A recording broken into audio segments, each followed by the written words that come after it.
उदय सामंतांनी ठाकरेंच्या शिवसेनेचे नेते भास्कर जाधवांना टोला मारलेला आहे।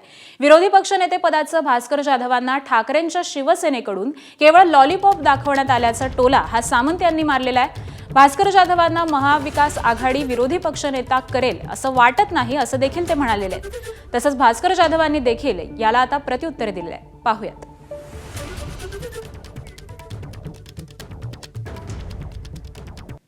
की भास्कर जाधव साहेब हे एक आक्रमक नेते आहेत।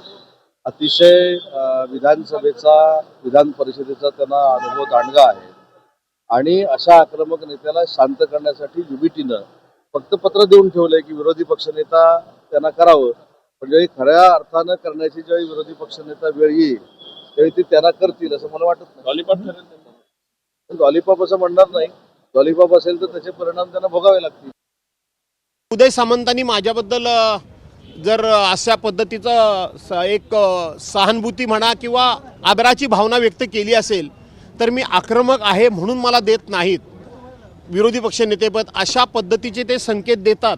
याच्यामध्ये निश्चितपणे माझा सन्मान आहे, माझा गौरव आहे की एवढ्या मोठ्या संख्येनं सत्ताधारी पक्षाकडं संख्याबळ असताना ते मला घाबरतात, हा माझा सन्मान आहे।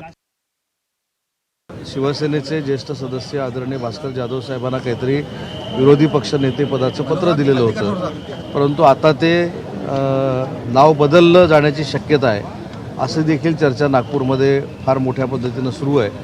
त्याच्यामुळे विरोधी पक्षनेता जाहीर करणं ही जबाबदारी आणि हे अधिकार विधानसभेचे अध्यक्ष आणि विधान परिषदेचे सभापती या दोघांना आहेत आणि ते दोघेही सक्षम आहेत, ते योग्य तो निर्णय घेतील। एबीपी माझा, उघडा डोळे बघा नीट।